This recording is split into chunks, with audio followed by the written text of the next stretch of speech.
तो जब भी सोचती हूँ तो अलग ही मतलब मेरे को फीलिंग होती है, क्योंकि उसी को सोच के मैंने प्रिपरेशन शुरू की थी कि मेरे को एम्स दिल्ली ही चाहिए और कोई कॉलेज नहीं चाहिए।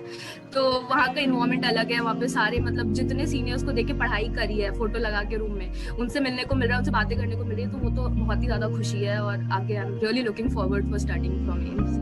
बायोलॉजी में मैं स्पेसिफिकली कहूँगी कि एनसीईआरटी का रिवीजन इज़ अ मस्ट। मतलब लास्ट तक आते आते बायोलॉजी के एक एक टॉपिक पे ऑलमोस्ट मैंने 20 से 25 बार रिवाइज तो कर लिया था। 20 बार तो मैंने किया था हर चैप्टर रिवाइज।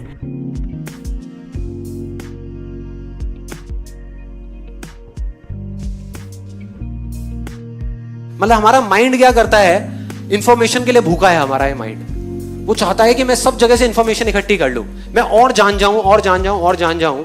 जबकि सच में अगर कुछ करना है तो कम जानना है और जितना जानना है उस पर फोकस करना है। एक्चुअल में जो रियलिटी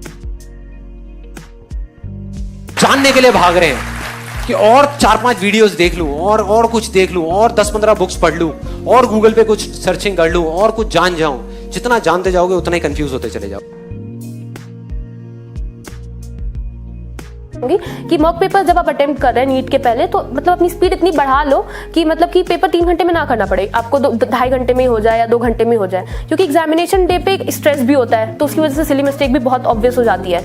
तो अगर आप पेपर के दो बार गो थ्रू हो जाओगे तो वो सिली मिस्टेक काफ़ी कम होगी। तो इसलिए आप पेपर जितना जल्दी कर पा रहे हो मॉक पेपर्स उतना करने की कोशिश करो। मैं बायो से स्टार्ट करती हूँ, तो मैंने बायो से करना शुरू किया। तो मतलब जो भी क्वेश्चन डाउटफुल हो रहे थे मैं सर्कल करती जा रही थी और बाकी मैं करती जा रही थी। बट पेपर इतना मतलब इतना जल्दी हो गया, आधे घंटे में मैंने बायो खत्म कर ली। फिर मैंने केमिस्ट्री करना स्टार्ट किया, तो वो भी मैंने आधे घंटे में ही कर दिया।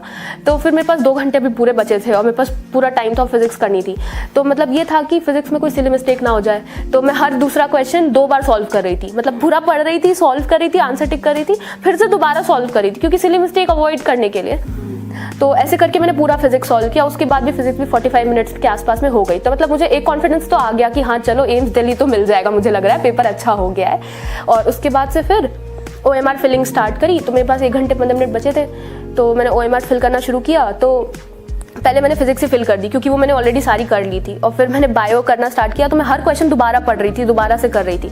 तो एक क्वेश्चन मेरा गलत हो गया था पहली बार में, मैंने गलत पढ़ लिया था। और वो मतलब ऑलमोस्ट मुझे लगता है बहुत सारे स्टूडेंट्स का गलत। तो एक मतलब ट्रिकी क्वेश्चन बनाया था उन लोगों ने। क्वेश्चन में अगर पूरा मैं बोल दूं तो वो ये था कि DNA हेलिक्स का ओपनिंग कौन करवाता है, और लास्ट में एक वर्ड था ड्यूरिंग ट्रांसक्रिप्शन। वो कोई देख नहीं रहा था, वो एक पेटेंट क्वेश्चन होता है, वो कोई देखता नहीं है, तो वो पूछा नहीं जाता जनरली। तो मैंने भी दूसरा आंसर मार्क कर रखा था। जब दोबारा पढ़ा तो वो मुझे दिख गया, मतलब मैंने भगवान जी को इतना थैंक यू बोला कि मेरा ध्यान पड़ गया।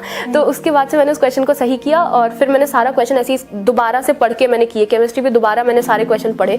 उसके बाद भी लास्ट में 15 मिनट मेरे बच गए, तो मैंने पेपर बंद किया, फिर बैठी थी, सबको इधर उधर देख रही थी, तो ऐसे ही किया मैंने पेपर। तो काफ़ी अच्छा लगा।